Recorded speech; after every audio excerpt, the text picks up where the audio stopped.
The UCLA Bruins knew what had to be done. They came in and finished off Stanford to key their own entrance to the postseason. 25-18, 25-19, and 25-20. They are victorious inside Maples Pavilion. Welcome back, Kevin Barnett, along with Kevin Wong, and now joined by head coach John Speraw, the UCLA Bruins. And Coach, you mentioned to me before this match you love the way your team is trained despite the struggles this season. What is that inner energy coming from? That's a good question. I hope to think that it's coming from their continued belief that we just need to get in the playoffs and that we'll get better at the end of the year. And I think as they knew they were young. And so I think for them to understand that this is a learning process, and maybe after the early struggles realized, hey, we're getting better. And I think we have done a nice job of getting better throughout the course of the season.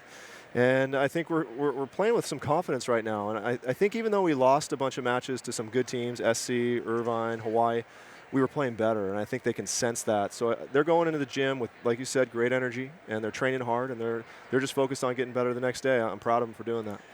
If I looked down the roster beginning of this season and told you JT Hatch was going to lead you in points, lead you in kills, and do what he's done, would you believe it? No, and I don't think anybody would have, except maybe JT. The guy plays with a lot of confidence. I think he definitely has this gift of being able to play at a high level. We call it volleyball IQ, but it really comes from just experience. He grew up with a mom and dad who were involved in the game. I believe his mom's a coach. And so he's seen the game for such a long time. He's got wisdom beyond his years. I know it's cliche, but I think that's very accurate for him. He's got a lot of game. Hey, talk about the job that Eric Mathis has done and the job that he's progressed over the last month. This is a different setter. Totally different setter.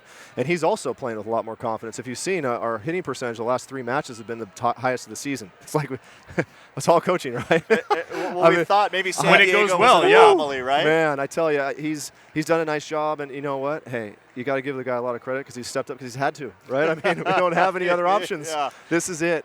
And so we're very happy. And I think the one thing we saw early in the season is that he did have more experience at setting than maybe Hagen Smith did. Hagen's a great athlete, gives us a ton of blocks. I mean, Hagen's a smaller guy, but was one of the leading end blockers in the league, and that was the one thing we were doing well, so I wasn't taking Hagen off the court. But now I feel like, and you got Mathis out there who can set the ball, and so he's gaining more confidence and feeling better with the offense. You guys are now going to match up with UC Irvine in the first round. You against David Niffen, two teams that just met, and your team played well against Irvine last time out. Tell me about that matchup and how it might be different the next time. Well, hopefully we're continuing to play better, and there's some familiarity there. Now, listen, they're a very good volleyball team, and they're really athletic at the pins, and experienced. I mean, they're all older guys, so we have our work cut out for us. I mean, but I think we go in there, and I think we're feeling good, and we're just going to go and serve tough. And I think there's some areas where we can focus on and try to attack, and that's what we'll try and do. But I guarantee you our guys are going to go out there and play hard, and that's all you can ask. Youth is served for UCLA. They head to the playoffs as the number 8 seed with a 3-0 victory over Stanford, 25-18, 25-19, and 25-20. Thanks for being here on Pac-12.com.